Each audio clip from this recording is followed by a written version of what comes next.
Ju njohim me përmbledhjen javore të lajmeve. Kjo është Radio 7.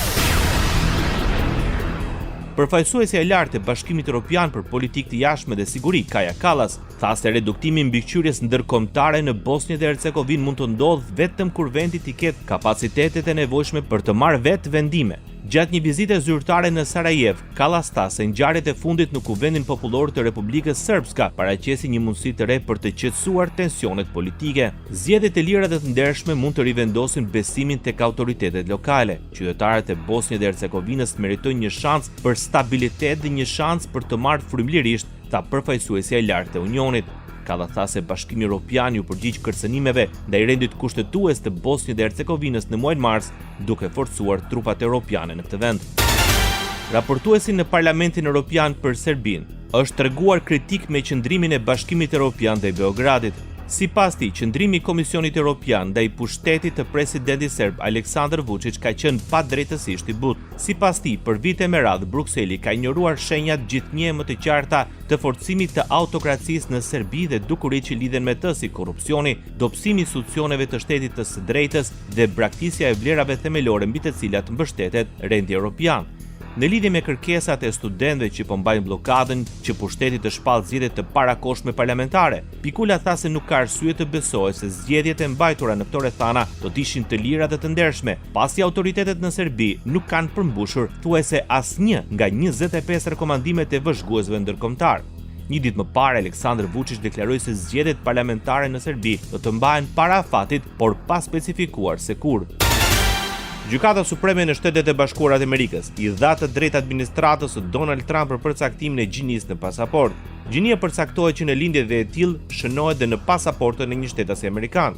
Kjo nuk mund të ndryshohet më as me një dokument mjekësor siç ndodhte që prej vitit 1992. Administrata Biden që prej vitit 2021 lejonte qytetarët ta deklaronin gjininë në pasaport pa nevojën e një dokumenti mjekësor. Shfaqja e gjinisë së mbajtjes së pasaportës sipas lindjes nuk bie ndesh me parimet e mbrojtjes së barabartë, tha gjykata në një shpjegim të urdhrit të saj. Radio 7, zëri pozitiv i qytetit. Sekretari i përgjithshëm i NATO-s Mark Rutte paralajmëroi se kërcënimi rus nuk do të përfundojë me Ukrainën dhe se Moska po përgatitet me kundërshtar të tjerë për një konfrontim afatgjatë. But the danger posed by Russia will not end when this war does. Duke folur në forumin NATO Industri në Bukuresht, Rutte i tha sektorit industrial të aleancës se angazhimi i vendeve anëtare për të shpenzuar 5% të prodhimit të brendshëm bruto për mbrojtje deri në vitin 2035 ishte ajo që duhej përqendruar të sigurt. I bëj thirrje industrisë të avancojë në mënyrë që Aleanca Atlantiku dhe Veriut të prodhojë më shumë armë se ata që kërkojnë të na dëmtojnë ose të na dobësojnë, tha Mark Rutte. Ai tha se mbetet thelbësore në këtë moment rritja e prodhimit të kapaciteteve nga mbrojtja ajrore e nivelit të lartë deri tek interceptorët e dronëve me kosto të ulët. Presidenti amerikan Donald Trump ka bërë të ditur se për momentin nuk po shqyrton një marrëveshje që do të lejonte Ukrainës të siguronte raketa me rreze të gjatë veprimit të tipit Tomahawk për t'i përdorur kundër forcave ruse. Presidenti SBA-s u pyet nga një gazetar në bordin Air Force One nëse po e shqyrtonte mundësinë e furnizimit të Kievit me raketat me rreze të gjatë veprimit që Zelenski ka kërkuar. Në një deklaratë për gazetarat në Washington, Trump tha se nuk dëshiron të përshkallëzojë luftën dhe se çdo vendim për këtë çështje do të merret me kujdes.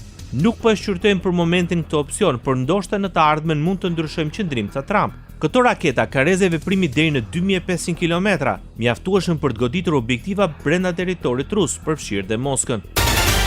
Sekretari i përgjithshëm i NATO-s Mark Rutte tha se çështja e raketave Tomahawk mbetet në shqyrtim. Kjo është një çështje që duhet të vendoset nga Shtetet e Bashkuara. NATO po e ndjek me kujdes këtë zhvillim, tha Mark Rutte. Presidenti i Ukrainës Volodymyr Zelenski ka përsëritur kërkesën që vendi i tij të pajiset me armë të avancuara për të përballur me ofensivën ruse. Nga ana tjetër, Kremlini ka paralajmëruar se çdo furnizim i Ukrainës me raketa Tomahawk do të përbënte, siç e kanë quajtur, një nivel të ri të përshkallëzimit. Polonia dhe Rumania po vendosin një sistem të ri të mbrojtjes të quajtur Merops, i prodhuar nga Shtetet e Bashkuara të Amerikës. Shkak janë bërë ngjarjet e shpeshta ku dron rus kanë hyrë në hapësirën ajrore të NATO-s. Qëllimi është të krijohet një linjë mbrojtje në kufirin me Rusinë që të pengojë çdo ndërhyrje. Nevoja për këtë sistem u bë më e qartë pas hyrjes së rreth 20 dronëve rus në hapësirën ajrore polake në shtator, ku mobilizuan avion me kosto miliona dollar për të interceptuar dronë që kushtonin vetëm 10 mijëra dollar. Rumania dhe disa vende të tjera europiane përjetuan ndërprerje në aeroportet dhe bazat ushtarake për shkak të dronëve. Sistemi mund të mbrojë edhe infrastrukturën kritike si aeroportet. Polonia fillon trajnime ushtarake për vullnetarët.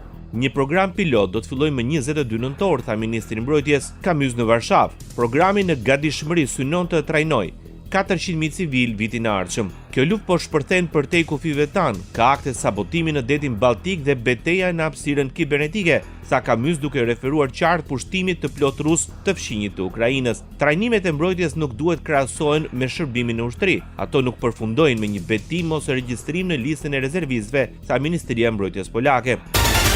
Gjermania mund të blejë dron nga Turqia. Një zyrtar i lartë ushtarak gjerman deklaroi se vendi i tij mund të blejë dron teksa Berlini synon të forcojë kapacitetet e veta të mbrojtjes pas pushtimit rus të Ukrainës, sipas Deutsche Welle. Bashkëpunimi me Ankaran shihet si një mundësi strategjike që mund të sjellë përfitime për të dyja palët, duke përfshirë prodhimin e përbashkët dhe bashkëpunimin teknologjik në industrinë e mbrojtjes. Bashkimi Evropian rrit fondet për Ukrainën. Kompanitë ukrainase do të mund të marrin pjesë në projektet e kërkimit dhe zhvillimit të mbrojtjes të avancuar nga Bashkimi Evropian pas një marrëveshje të përkohshme të arritur mes negociatorëve të vendeve anëtare të Bashkimit Evropian dhe Parlamentit Evropian, njoftoi presidenca daneze.